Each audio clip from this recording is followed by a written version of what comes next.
안녕하세요. 사연 많은 유튜브 구독자 여러분. 인생은 한 치 앞도 모르는 거라지만 저는 제가 이렇게 짧은 결혼 생활을 끝으로 이혼을 하고 돌싱맘이 될 줄은 몰랐습니다. 제게 일어난 어쩌면 막장 드라마보다 더한 이야기를 익명의 힘을 빌려 풀어보려고 합니다.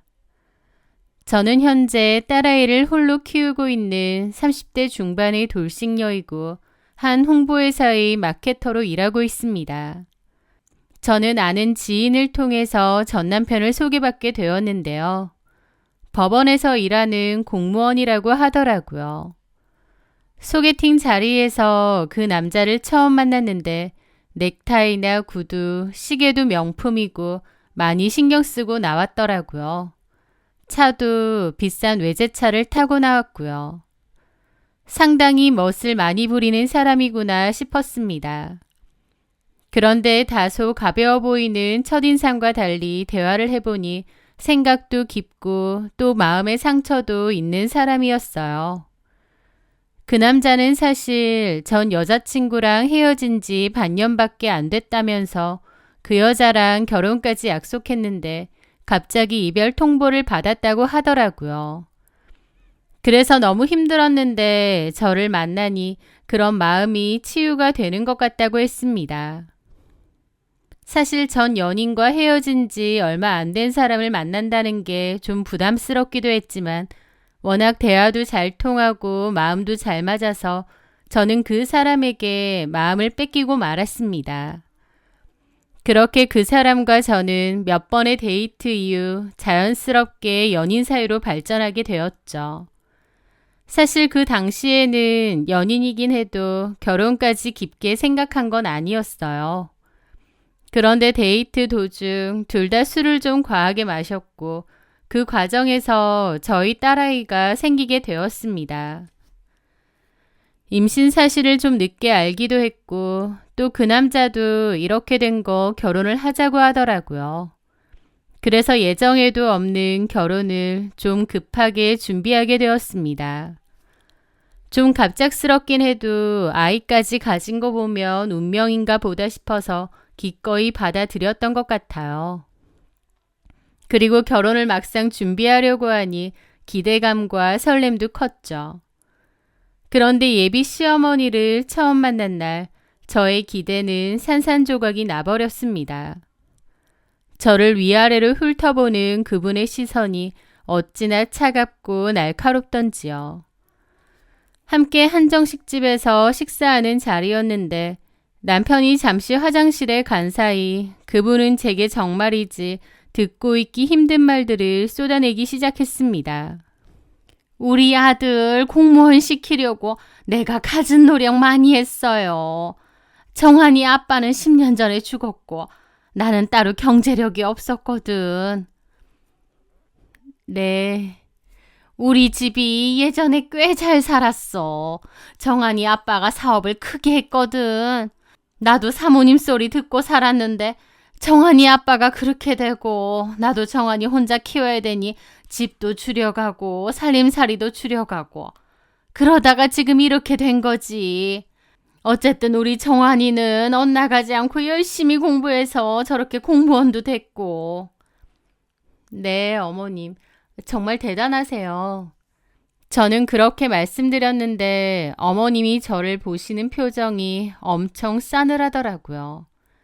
그래, 대단하지.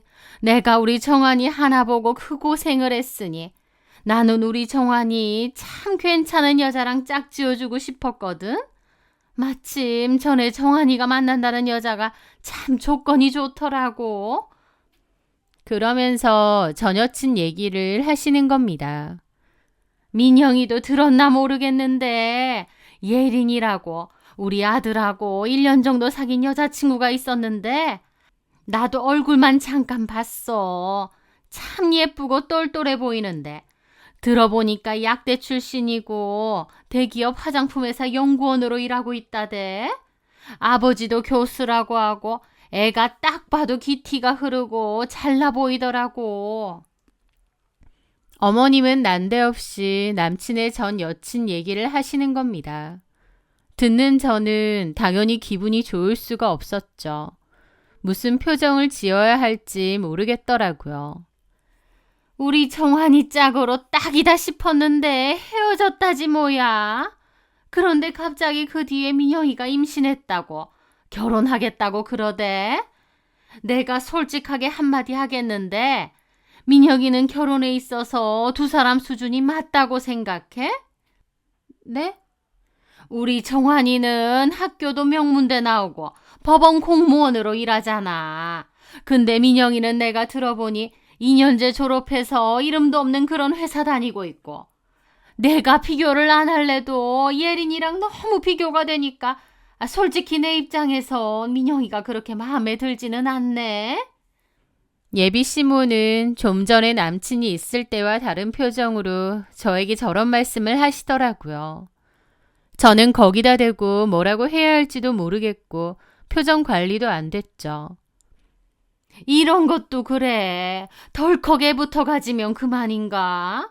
정환이가 나오라고 해서 나오긴 했다만 솔직히 이 결혼이 맞나 싶고 기분이 막 좋지는 않네. 저는 어머님의 차갑고 무례한 말투와 눈빛에 너무 당황스럽고 심장이 뛰었습니다. 사실 그때 남친에게 제가 들었던 말을 다 하고 결혼을 엎었어야 했어요. 전 여자친구랑 대놓고 비교하시는데 제가 그런 결혼을 왜 해야 하나요? 하지만 저는 그러지 못했습니다. 이미 제 뱃속에서 자라고 있는 아이에게 아빠 없이 자라게 할 수는 없다라는 생각이 있었거든요. 그래서 그 모욕을 바보같이 그냥 참고 넘겼습니다. 예비 시모의 그 혹독한 신고식 덕분에 저는 결혼과 관련된 모든 것을 조금이라도 모자람 없이 완벽하게 해내야 한다는 강박에 시달려야 했고요. 남친은 예비 시모의 말처럼 좋은 대학 나오고 공무원인 건 맞는데요. 그동안 공무원 시험 준비하느라 빚이 많았기에 따로 모아둔 돈이 거의 없다고 했습니다. 그래서 신혼집 마련부터 혼수까지 대부분 제 돈과 친정 부모님이 약간 보태주신 돈으로 해결해야 했어요. 하지만 제 노력에도 어머님은 시큰둥한 반응을 보였죠. 저는 전세긴 해도 집까지 해가면서 그런 푸대접을 받았던 겁니다. 게다가 결혼 뒤에도 어머님의 교묘한 괴롭힘과 전 여친과의 비교질은 멈추지 않았습니다. 주말마다 저를 시댁으로 불러내 온갖 집안일을 시키는 것은 물론이고 제 직장 생활에 대해서도 뭐 얼마나 대단한 일 한다고 유난이야. 그냥 집에서 살림이나 잘하지. 뭐하러 밖으로 나도냐. 라며 사사건건 무시하고 트집을 잡았죠. 그냥 못 들은 척 참았지만 그런 말들은 다 제 가슴에 상처로 남았습니다. 그리고 저도 어느 순간부터 무조건 참고 당하는 것만이 능사가 아니라는 생각을 하고 있었죠. 저를 무시하고 비교하는 어머님과 처음으로 제대로 맞서 싸운 건 결혼하고 3년이 지난 어느 명절 전날의 일이었습니다. 어머님은 전날 와서 음식 준비를 하라고 했기에 저는 저희 딸을 친정에 맡기고 혼자 시댁에 갔습니다. 뜨거운 불 앞에 쪼그리고 앉아 혼자 산더미 같은 전을 부치고 있는데 시어머니는 거실 소파에 편하게 앉아 드라마를 보고 계셨죠. 그런 제게 갑자기 회사에서 전화가 걸려왔습니다. 제 일에 급한 문제가 좀 있었고 회사에서는 잠깐이라도 회사에 나와서 상황을 좀 해결해 달라고 했어요. 팀장님, 저 지금 시댁이라서요. 죄송하지만 제가 지금 당장 가기는 좀 어려울 것 같은데요. 정말 미안한데 지금 이 일은 민영 씨 아니면 해결할 사람이 없어요. 클라이언트 쪽에서 지금 난리가 났어요. 잠깐만이라도 좋으니까 제발 좀 와서 수습 좀 해줘요. 제가 꼭 가야 하는 중요한 일이라 어쩔 수 없었습니다. 결국 저는 시어머니께 죄송하다고 몇 번이나 양해를 구한 뒤 부랴부랴 회사를 다녀왔죠. 늦은 오전에 갔다가 그래도 오후 3시 이전에 시댁에 다시 돌아왔어요. 저 나름대로는 최대한 빨리 일을 처리하고 왔다고 생각하며 조심스럽게 어머님께 말을 걸었죠. 어머니, 저 왔어요. 갑자기 회사에 일이 생겨서 너무 죄송합니다. 남은 음식은 제가 얼른 할 테니까 어머님은 좀 쉬세요. 그렇지만 정작 부엌 상태를 보니 제가 없는 동안 어머님이 한 일은 아무것도 없었습니다. 제가 부치던 전은 놔두고 간 그대로였고 다른 음식 재료들도 손 하나 까딱 안 한 채 그대로 쌓여 있었거든요. 제가 일하고 있던 그 몇 시간 동안 어머님은 여전히 거실 소파에 누워 드라마를 보며 육아나 드시고 계셨던 겁니다. 그래도 어쩌겠어요. 이제라도 내가 해야겠다 싶었는데 바로 그때 어머님이 거실 소파에 앉아 한숨을 푹푹 쉬며 마치 혼잣말처럼 저 들으라는 듯이 이렇게 말하시더라고요. 아휴, 정말이지. 못 배워먹은 것들은 어딜 가도 티가 난다니까. 우리 청환이가 옛날에 사귄 예린이는 잠깐 봤어도 얼마나 싹싹하고 겸우가 바르던지. 그런 애를 놔두고 어떻게 우리 집안에 저런 애가 며느리로 들어와서는 아이고 내 팔자야. 라는 겁니다.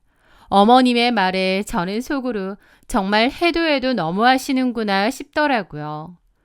결혼 전에 인사드릴 때도 그러시더니 은근히 한 번씩 제 앞에서 남편의 전 여자친구 이야기를 하며 비교를 하시는 거였죠.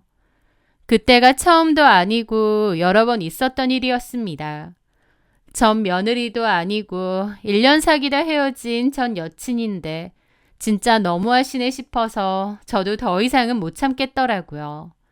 그래서 결국 그동안 가슴속에 꾹꾹 눌러 담아두었던 모든 감정들이 폭발했고 어머님께 쏟아부어 버렸습니다. 어머니, 진짜 너무하신 거 아니에요? 이미 예전에 헤어진 그 여자 얘기를 제 앞에서 왜 자꾸 꺼내시는 거예요?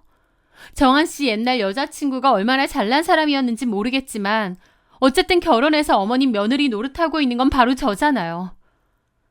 평소에는 제가 들어도 못 들은 척 하는데 그날은 저도 작정하고 따지니까 어머님은 얼굴까지 시뻘개져서 따지시더라고요. 뭐? 너 지금 어디다 대고 말대답이야? 이것 봐. 교양이 없고 배운 게 없으니 이런 무식하고 막대먹은 소리가 저절로 나오지. 네가 진짜 제대로 된 집안에서 가정교육이라도 똑바로 받았으면 어른한테 그런 소리 할 수 있겠니? 예린이 걔랑 비교를 안 할 수가 없다. 그리고 말 나왔으니 어디 말해보자. 여자가 작정하고 마음먹고 덤비면 안 넘어갈 여자가 이 세상에 어디 있니? 다 네가 작정하고 꼬리쳐서 그런 거 아니야. 애만 안 생겼어도 우리 정환이가 너 같은 거랑 결혼했을 것 같아? 너만 아니었으면 예린이랑 다시 잘해봤을 텐데. 그러는 어머님은 교양이 철철 넘치셔서 며느리한테 그런 식으로 모욕을 주세요? 이건 말대답이 아니라 이제까지 제가 차마 하지 못했던 말 하는 겁니다. 저를 며느리로 대하고 싶지 않으시면 그렇게 하세요. 저도 이제 더 이상 어머님을 어머님이라고 생각하지 않을 테니까요. 그리고 제가 애 생겨서 결혼한 거에 그렇게까지 큰 반감을 가지고 계신 거면 제 딸도 이제 앞으로 어머님께 보여드리지 않겠습니다. 저는 굽고 있던 전이며 만들어놨던 잡채며 동그랑땡이며 모든 음식을 그 자리에서 바닥에 내동댕이 쳐버리고 그대로 시댁을 박차고 나왔습니다. 저는 그대로 친정에 갔는데 시댁에서 명절 음식 준비한다고 아이까지 맡겨놓고 갔다가 갑자기 씩씩대며 돌아왔으니 저희 부모님도 너무 놀라셨죠. 저는 부모님께 간단하게 있었던 일을 말씀드렸습니다. 저희 부모님도 제 모습에 크게 뭐라 하지는 않으셨어요. 그도 그럴 것이 두 분은 제 성격을 누구보다 잘 아시잖아요. 제가 웬만해서는 좋은 게 좋은 거다 하면서 참고 넘어가지 이렇게까지 어른한테 분노하는 걸 보지 못하셨기 때문에 분명히 시어머니가 도가 지나쳤다고 생각하셨던 거죠. 그리고 그날 오후 남편에게서 전화가 걸려왔습니다. 남편도 꼴보기 싫어서 받지 않으려다가 일단 전화를 받았죠. 너 지금 어디야? 나 친정에 왔어. 친정에 왜? 갑자기 명절 음식 준비하다 말고 그냥 가버렸다며? 라는 겁니다. 남편은 저랑 어머님 사이에 무슨 일이 있었는지 정확히 모르는 것 같았고 어머님도 자세히는 얘기를 안 하신 모양이더라고요. 자기 엄마가 어떤지 저한테 평소에 무슨 말을 하는지 알면서 제 걱정은커녕 다짜고짜 저에게 화부터 내기에 바빴는데 그런 남편에게도 너무 화가 났죠. 어머님한테 안 들었어? 엄마가 뭐? 너 엄마한테 잔소리 좀 들었다고 지금 삐쳐서 친정 가 있는 거야? 아, 그래서 지금 시위라도 하는 거냐고. 아, 네가 무슨 어린애야? 엄마가 그냥 툭툭 하시는 말씀이 하루 이틀도 아닌데 왜 오늘따라 이렇게 유난을 떨어? 뭐라고? 그냥 어머님이 잔소리 몇 마디 하신 건 줄 알아? 네 옛날 그 잘나신 약사 여자친구 이야기를 줄줄이 꺼내면서 나를 피임도 제대로 안 하고 남자 꼬셔서 애부터 덜컥 낳은 꽃뱀으로 만들던데 그게 그냥 단순한 잔소리야? 그 소리 여지껏 한두 번 하신 줄 알아? 내가 괜히 분란 만들고 싶지 않아 말 안 했는데 나도 더 이상은 못 참아. 그래, 어머님 말 맞다나 나 아이 가져서 생각지도 않은 결혼한 건 맞아. 하지만 그랬기 때문에 어머님한테 조금이라도 더 잘 보이려고 며느리 도리 다 하려고 얼마나 애 많이 썼는지 몰라? 그런데도 어머님은 계속 나한테 이런 식이잖아. 네 태도도 문제야. 네 와이프가 그런 모욕적인 소리를 듣고 있는데 매번 모르는 척 남의 집 불구경하듯이. 진짜 이럴 거면 나랑 결혼 왜 한 거야? 제 말에 남편도 적잖이 놀랐는지 잠시 폰 너머로 아무 말도 없더군요. 이제껏 어머님은 은근하게 저를 무시하고 싫어하는 티를 냈는데 남편도 아예 몰랐던 건 아니거든요. 그런데도 남편은 마치 아무런 말도 듣지 않은 것처럼 늘 모른 척 외면했었죠. 저도 그냥 속으로만 삭히고 혼자 참고 그랬는데 그날 완전히 터져서 이야기를 하다 보니 무심하고 이기적인 남편에게도 울컥 화가 치밀더라고요. 남편은 제 분노에 잠시 머뭇거리나 싶더니 이내 저를 어르듯이 말했습니다. 물론 엄마도 잘못하셨지. 아, 근데 자기가 그냥 적당히 넘기면 될 일이잖아. 별 의미 없이 하시는 말씀인데 그걸 가지고 뭘 그렇게 예민하게 반응해. 그리고 그렇게 다짜고짜 전부치다 말고 집을 나가고 그래? 엄마가 뭐라 생각하든지 어쨌든 나는 너랑 살고 있잖아. 원래 우리 엄마 잔소리랑 불평불만이 많으신 분이고 나도 엄마 잔소리가 뭐 별거 아니라고 생각해서 별다른 조치를 안 한 것뿐이야. 엄마가 무슨 말을 한들 어쨌든 나는 너랑 결혼했고 우리는 법적으로 부부잖아. 안 그래? 너 같으면 그런 말을 한 귀로 듣고 한 귀로 흘러보낼 수 있어? 내가 보기에 어머님은 아예 이혼했으면 해서 나한테 그러시는 것 같은데? 나도 더 이상은 못 참아. 솔직히 어머님 툭하면 나더러 임신해서 결혼을 했네 어쩌네 하시는데 그런 말들 결국 우리 은서 욕보이는 거나 마찬가지라고 생각해. 나 앞으로는 두 번 다시 시댁 관련된 그 어떤 행사에도 참여 안 할 거야. 시댁에서 부르면 너 혼자 다녀와. 나는 어머님이 나한테 진심으로 사과하시기 전에는 어머님도 볼 생각 없고 시댁에 발도 들여놓을 생각 없으니까. 그게 말이 되는 소리야? 아, 당신 왜 이렇게까지 하는 거야? 제발 화 좀 풀고 이성적으로 생각을 좀 해봐. 며느리가 시댁에 안 가면 그게 말이 되냐고. 우리 집에 뭐 식구가 많은 것도 아니고 달랑 엄마랑 나뿐인데 엄마 비위 적당히 맞추는 게 그렇게까지 어려운 일이야? 나한테만 자꾸 희생 강요하지 마. 잘못한 건 너네 엄마고 나 더 이상 그럴 생각 없어. 뭐라고 하든 차라리 이혼을 하면 했지. 나 어머님 다시는 안 봐. 결국 남편은 아무 말도 하지 않더라고요. 평소에는 물에 물 탄 듯 술에 술 탄 듯 조용하던 저였지만 저도 여태까지 참을 만큼 참았습니다. 남편도 제 모습에 꽤나 놀란 듯 했죠. 그리고 그 뒤로는 정말 시댁 행사에 저를 부르지 않았어요. 저도 갈 생각 없었고요.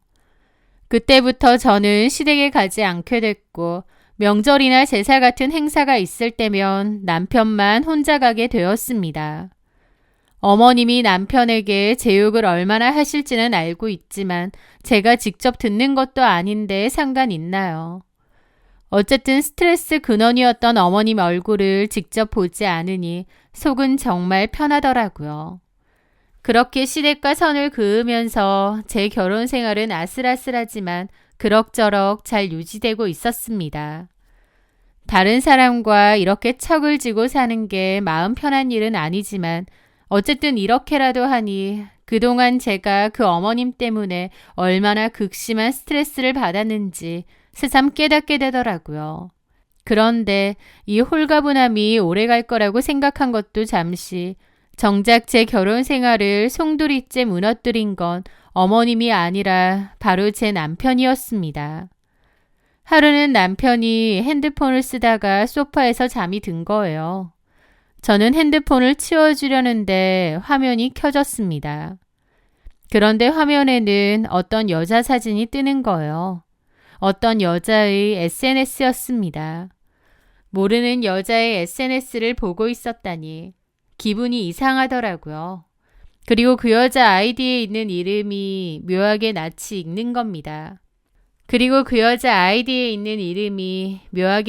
익는 겁니다. 저는 일단은 그 아이디를 따로 적어 놓았었죠. 그리고 얼마 지나지 않았을 때였습니다. 회사 일을 마치고 돌아온 남편은 오늘 너무 피곤하다며 욕실로 목욕을 하러 갔어요.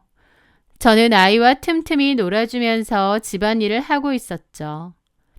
그런데 남편이 벗어놓고 간 겉옷을 정리하다가 검은색의 작은 상자 파우치가 옷에서 툭 하고 떨어지는 겁니다. 이게 뭐지? 하면서 무심코 주워들고 살짝 열어보았더니 거기에는 웬 목걸이가 하나 들어있더라고요. 이게 뭐지? 싶어서 멍하니 보는데 마침 남편이 목욕을 마치고 욕실에서 나왔습니다. 이거 뭐야? 그런데 남편은 제 손에 들린 목걸이를 보더니 갑자기 얼굴이 하얗게 질리더라고요. 순간이었지만 저는 분명히 보았죠. 남편이 당황하는 얼굴을요. 그래서 그 순간 뭐지 싶었는데 남편이 표정을 바꾸고 바로 그러더라고요. 아, 이걸 먼저 보면 어떡해. 이거 너한테 주려고 산 깜짝 선물인데. 나한테 줄 선물? 그래. 우리 엄마 때문에 자기가 많이 속상했던 것도 있고 또 내가 그 사이에서 내 역할 제대로 못했으니까 미안한 것도 있고 해서 그래서 산 거야. 당신 놀라게 해주려고 한 건데 그걸 발견했어? 남편이 제 거라고 하니 놀랍더라고요. 저는 좀 얼떨떨한 기분으로 말했죠. 이거 정말 내 거라고? 고마워. 생각지도 못했어. 특별한 기념일도 아닌데 갑자기 이런 걸.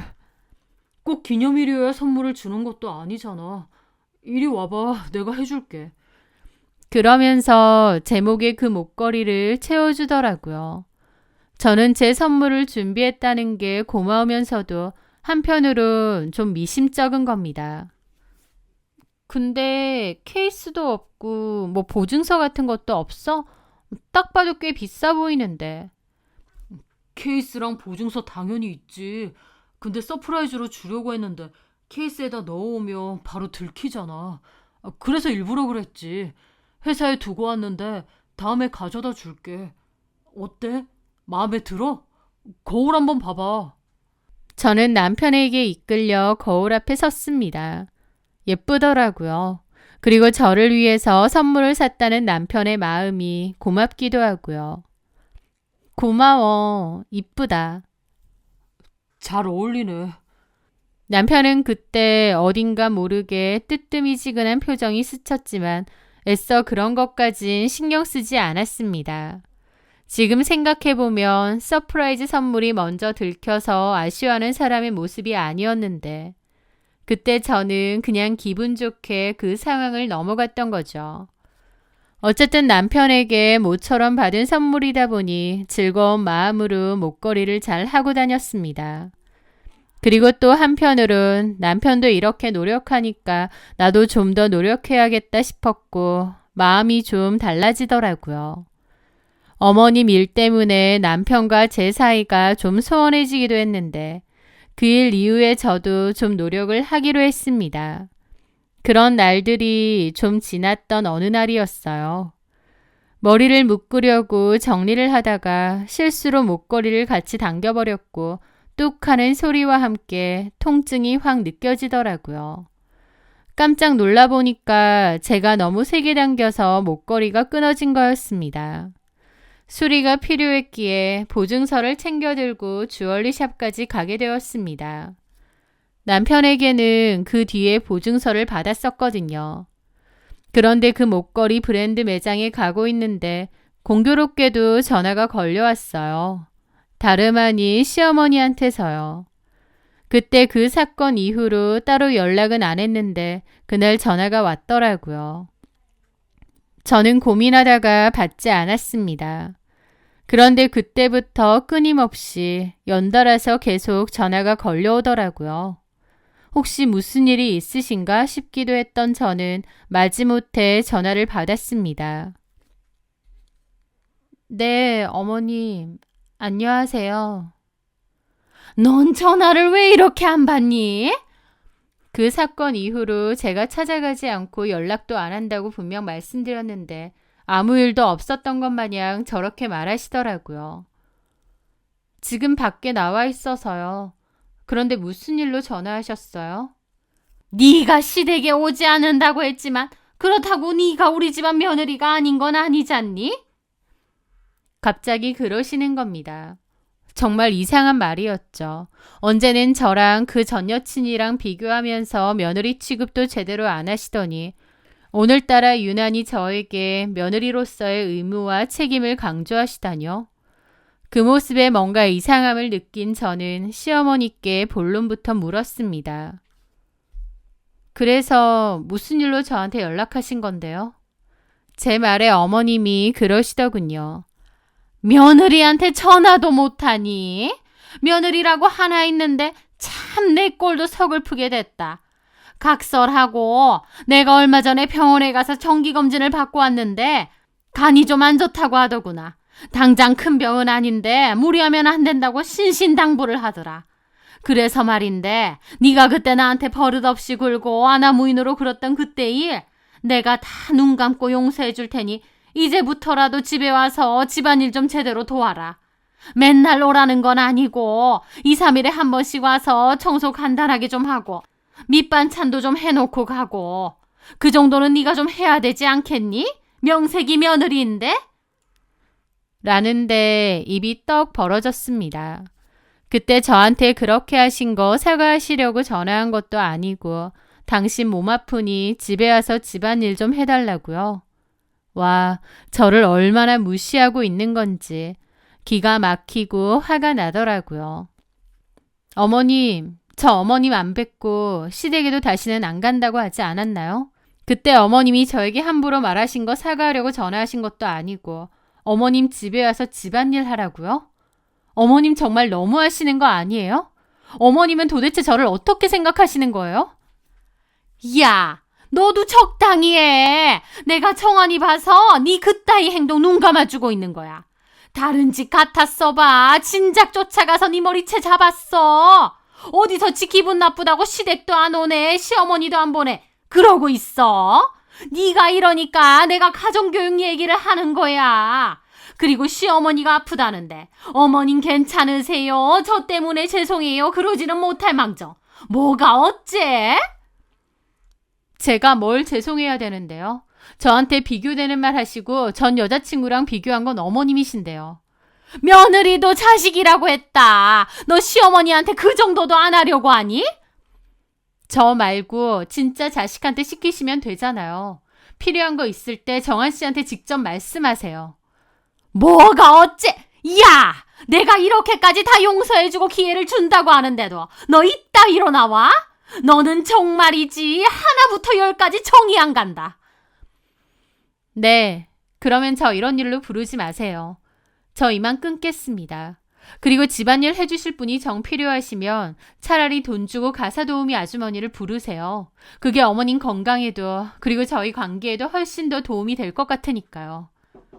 폰 너머로 빽빽거리며 악을 쓰는 어머님의 말을 무시하고 그대로 전화를 끊어버렸습니다. 그리고 너무나 화가 나고 신경질이 나서 곧바로 남편에게 전화를 걸었죠. 하지만 몇 통이나 걸었는데도 남편은 제 전화를 받지 않더군요. 저는 속이 부글부글했지만 일단은 제 손에 있는 목걸이부터 고치기 위해 주얼리샵으로 들어갔습니다. 저는 직원에게 목걸이를 보여주며 고장난 부분을 수리 맡기려고 한다고 말했어요. 그런데 목걸이를 받아든 그 직원이 제 목걸이를 보더니 저를 이상한 눈빛으로 훑어보기 시작하더라고요. 저는 너무 황당했죠. 왜 그러세요? 죄송하지만 고객님, 이 목걸이 고객님이 직접 구매하신 건가요? 저는 너무 황당했습니다. 네? 그게 지금 무슨 말씀이세요? 이거 제 남편이 선물한 목걸이인데요. 여기 거 아닌가요? 보증서에 이렇게 되어 있잖아요. 남편분이 선물해 주신 거라고요? 라면서 갸웃거리는데 그 상황이 너무 어처구니가 없고 황당하더라고요. 저는 불쾌한 기분으로 따졌죠. 왜 그러시는데요? 뭐 문제 있나요? 여기 게 아니에요? 혹시 가짜 그런 건가요? 아니요, 그게 아니라 그러더니 직원이 그러더라고요. 정말 죄송합니다, 고객님. 제가 잠시 착각을 했나 봐요. 정말 죄송합니다. 직원은 착각을 했다지만 제가 보기엔 착각 같지가 않았습니다. 뭐 하시는 거예요? 분명히 제 목걸이 보자마자 제 거 맞냐고 했잖아요. 제대로 대답 안 하시면 그냥 안 넘어갈 겁니다. 여기 본사의 직원분 행동에 대해서 정식으로 불만 제기할 생각이니까 똑바로 말씀하세요. 거의 협박이나 다름없는 제 단호한 말에 직원은 결국 울상을 지으며 자기가 알고 있는 모든 것을 전부 실토하더라고요. 정말 죄송합니다, 고객님. 사실은 이 목걸이 제가 두어 달 전에 판매했던 목걸이 같아서요. 이게 기성 제품이 아니라 커스텀 디자인을 좀 한 거라서 제가 못 알아볼 수가 없거든요. 게다가 여기 뒤편에 이니셜도 새겨져 있는데 제가 직접 주문받고 이니셜 각인까지 신청해 드린 건데. 라는 겁니다. 저는 깜짝 놀라서 그 직원에게서 목걸이를 가져왔어요. 정말 펜던트 밑에 이니셜이 새겨져 있는 겁니다. 그건 제 남편 이름도 제 이름의 이니셜도 아니었고요. 저는 뜨악했죠. 이 직원은 분명히 두어 달 전에 한 손님에게 이 목걸이를 팔았고 기존 제품이 아니라 커스텀 디자인을 했다고 했습니다. 거기다 이니셜 각인까지 했고요. 그런데 그 고객이 아니라 뜬금없이 제가 와서 목걸이를 수리해 달라고 하니까 이 직원 입장에선 제가 목걸이를 훔친 도둑처럼 보였겠죠. 저는 당황스러운 기분으로 그 직원에게 물었습니다. 이 목걸이 산 사람이 혼자 왔나요? 아니면 누구랑 같이 왔나요? 그 손님분은 원래는 혼자 오시는 분인데 이거 사실 땐 다른 분이랑 같이 오셨어요. 저는 황급히 제 핸드폰 사진첩에 있는 남편 사진을 보여주었습니다. 설마 이 사람이요? 직원이 사진을 보더니 잠깐 고개를 갸웃하더라고요. 정확히는 기억이 안 나는데 맞으신 것 같기도 하고. 저는 그 순간 머릿속에 어떤 생각 하나가 확 스쳤습니다. 본능적으로요. 설마 하는 기분으로 남편의 전 여친 SNS 계정을 열었습니다. 그리고 전 여친 사진을 보여줬죠. 설마 그 고객님이란 분이 이 여자인가요? 그 순간 직원이 놀라더라고요. 맞는 것 같은데. 저는 그 순간 머리로 뜨거운 피가 순식간에 역류하며 열이 오르는 것을 느낄 수 있었습니다. 온몸이 주체할 수 없을 정도로 부들부들 떨렸죠. 참을 수 없는 배신감과 분노, 그리고 형연할 수 없는 모멸감 때문에요. 남편은 저랑 결혼하고 나서도 전 여자친구와 몰래 만나고 있었던 겁니다. 이 목걸이도 제가 아니라 이 여자한테 준 거고요. 제가 그 자리에서 너무 놀라 서 있었고 그 직원과 다른 직원들은 이상하다는 듯 저를 쳐다보더라고요. 저는 그 상황이 얼마나 수치스럽고 부끄럽던지 쥐구멍에라도 숨고 싶은 심정이었습니다. 저는 그 목걸이를 챙겨들고 알겠다며 황급히 그 매장을 벗어났어요. 그렇게 돌아오면서 이를 갈았습니다. 배신을 당했다는 생각에 온몸이 미친 듯이 떨려오더라고요. 시어머니가 그렇게 전여친 타령을 했는데 남편까지도 그 여자랑 저 몰래 만나고 있었던 겁니다. 기가 막히더라고요. 저는 모든 증거를 찾아내고 절대 용서하지 않겠다고 다짐했습니다. 그날 저녁 저는 남편을 기다리고 있었습니다. 그런데 남편은 밤이 깊어지도록 들어오지 않더군요. 자정이 다 돼서야 휴대폰으로 메시지가 하나 띡 하고 오더라고요. 오늘 급한 일 생겨서 본가에서 잘 거야. 내일 아침에 바로 출근할게. 그 순간 감이 오더군요. 자기가 지금 바람 피우는 사실을 내가 눈치챘다는 걸요. 아마 그 주얼리샵 직원을 통해 전해 들은 게 아닌가 싶기도 했습니다. 저는 남편의 그런 비겁한 행동이 너무나 괘씸해서 도저히 참을 수가 없었습니다. 제 앞에서 무릎 꿇고 손이 발이 되도록 싹싹 빌어도 용서해 줄까 말까인데 회피해버리는 그 행동에 피가 거꾸로 솟는 것 같더라고요. 저는 잠 한숨 못 자고 다음날 아침 해가 뜨자마자 곧바로 시댁으로 찾아갔습니다. 그런데 시댁으로 가니 어머님은 아무것도 모르시는지 제가 어제 당신이 시킨 대로 본인 병수발을 들러온 줄 아시더라고요. 어제 그 난리를 치더니 그래도 좀 걸리긴 했나 보지? 저는 어머님 말을 무시하고 주변을 둘러봤습니다. 남편은 역시나 없더라고요. 이 집에 왔다는 것도 거짓말인 듯 했죠. 너무하니? 혹시 어머님도 이미 다 알고 계셨나요? 뭘? 어머님 아들이 지금 다른 여자랑 바람 피우고 있는 거요. 뭐? 그게 지금 갑자기 무슨 소리야? 우리 정환이가 바람을 피워? 말도 안 되는 소리 하지 마라. 우리 정환이 그런 애 아니다. 만에 하나 그랬다면 그건 너 때문이고.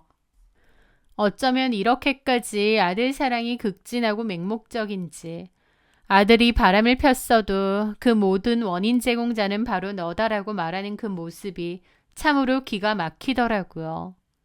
바람이라니! 너 제대로 알아본 거 맞아? 정한이한테 물어봤어? 물어볼 필요가 뭐가 있나요? 제가 이미 다 알고 있는데.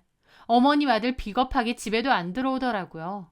시댁에서 잔다고 하던데 어제 이곳에도 안 온 걸 보면 누구랑 같이 있었는지는 안 봐도 답이 뻔히 나오네요.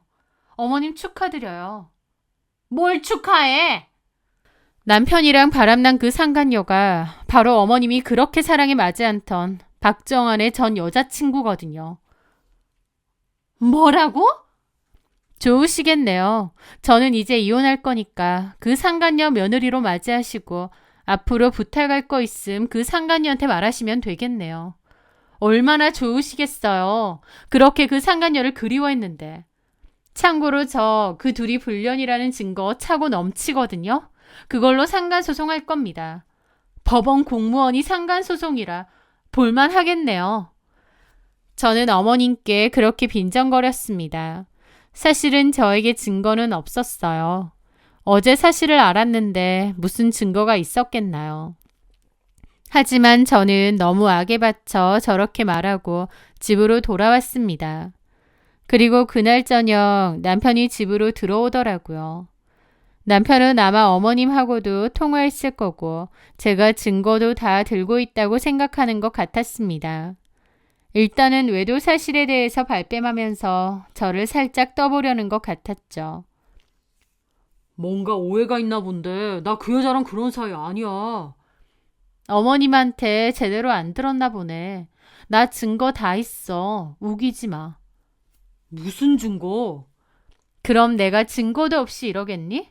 너 법원에서 일하니까 이런 거 잘 알 거 아니야. 제가 당당하게 나오자 사람은 표정이 바뀌더니 되려 따지더라고요. 혹시 사람이라도 써서 증거 모았어? 어떻게 증거를 찾았는지까지 알 필요 없고 차라리 나한테 헤어지자고 하고 그 여자랑 당당히 시작하던지. 뒤에서 바람을 펴? 어쩜 이렇게 비겁하니? 제 말에 남편도 폭주하더라고요. 그래, 그럴 걸 그랬다. 너랑 결혼한 건 내 실수였어. 내가 진짜 사랑하는 건 예린인데 내가 뭔 생각으로 너랑 결혼했는지 모르겠다. 너는 정말 걔 발끝도 못 따라와. 소송! 그래 해봐. 걔네 집 얼마나 잘 사는데. 당신하고 헤어진 한들 나 그 여자랑 다시 시작하면 그만이야. 오히려 고맙지. 진짜 최악의 인간이네. 그래서 나랑 결혼 생활하는 동안 그렇게 바람 폈냐? 심지어 그 여자가 쓰던 목걸이까지 나한테 주니? 너야말로 무섭다. 다 알고 있었으면서 여태까지 모른 척했어? 소름 끼친다 진짜. 너만 하겠니? 나도 너 같은 인간이랑 더 이상은 못 살아. 대신 상간소송 걸 거야. 나는 내가 그동안 당한 이 엄청난 정신적 고통까지 싹 다 포함해서 위자료 받아낼 거야. 그 돈 많은 상간녀한테 어디 대신 내달라고 하던지. 돈 많은 여자랑 바람 펴서 이혼할 때도 아주 편하시겠어? 저는 남편 놈의 싸대기를 정말 한 대 시원하게 쳐주고 싶었지만 간신히 참았습니다. 그리고 저는 방에 들어가 떨리는 손으로 주머니 속에 있던 핸드폰 녹음을 껐습니다. 사실 저에게는 증거가 없었기 때문에 남편이 왔을 때 일부러 핸드폰 녹음을 했습니다. 일부러 유도를 좀 했고 남편이 자기 입으로 술술 바람피는 사실에 대해서 떠벌린 거죠. 저는 이걸 증거로 이용할 생각이었고요. 증거는 나왔지만 한편으론 너무 비참하고 마음이 아프더라고요. 내가 왜 이런 일을 당해야 되나 싶기도 하고요.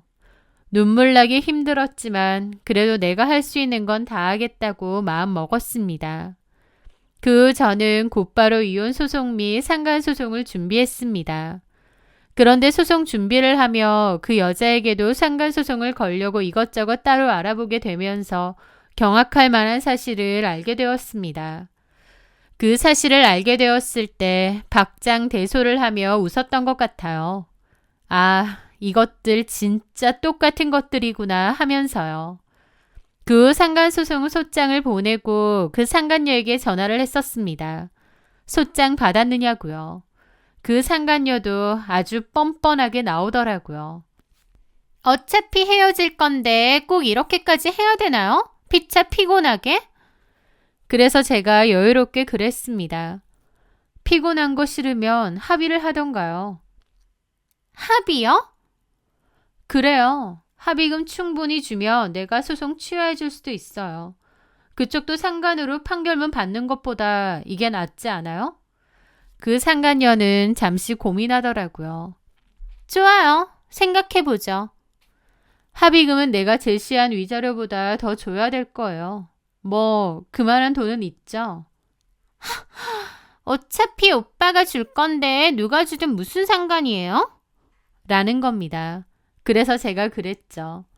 내 남편이 준다고요? 내 남편이 내준대요? 오빠한테 이 정도 돈은 껌이죠. 그쪽은 어쨌든 합의금만 받으면 되는 거 아닌가요? 그 말에 저는 어이가 없어서 웃었죠. 그 둘은 서로의 진짜 경제적인 상황을 완전히 모르고 있더라고요. 확 다 얘기할까 하다가 참았습니다. 그래요. 누가 주든 말든 상관없으니까 알아서 잘 얘기해보든가. 그렇게 저는 전화를 끊었습니다. 그 뒤로 남편에게서 전화가 왔고 저는 제가 제시했던 위자료보다 더 큰 금액으로 합의금을 제시했어요. 남편은 그 상간녀의 환심을 사기 위해 합의금은 자기가 내기로 한 것 같더라고요.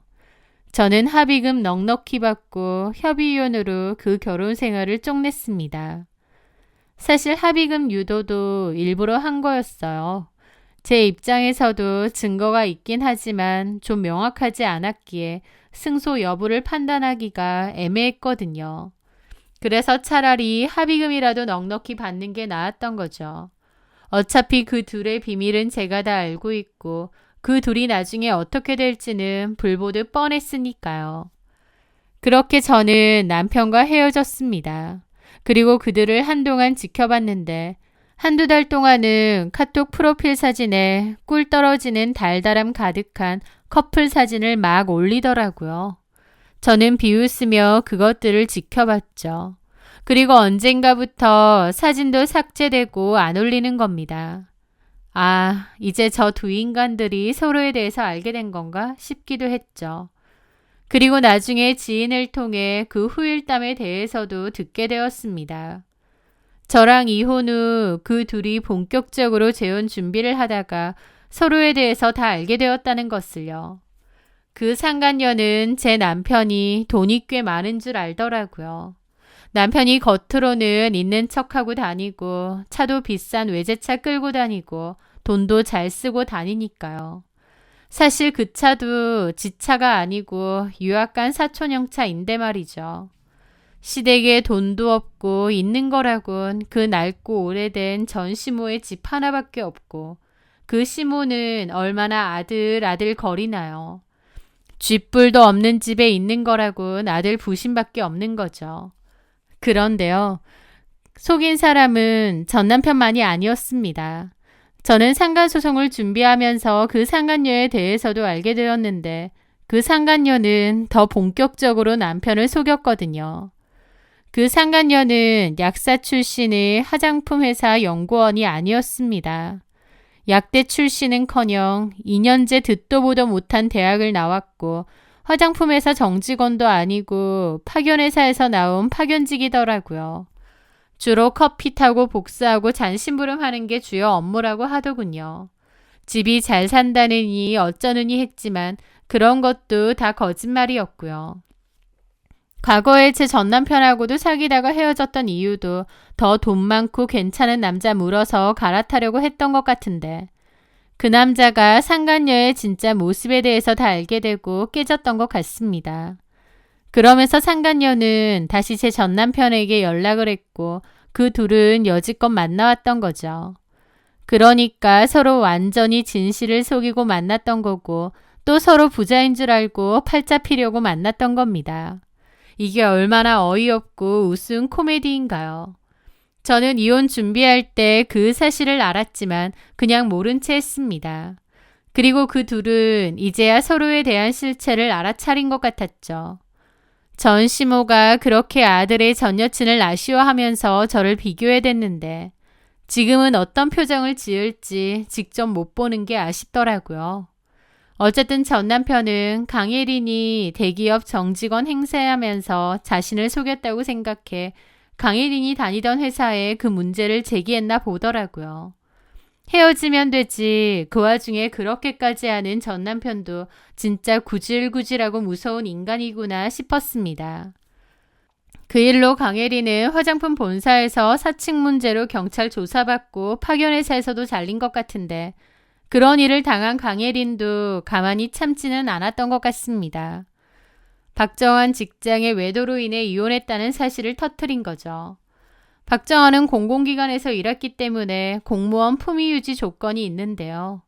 외도 문제가 불거지니 문제가 보통이 아니었죠.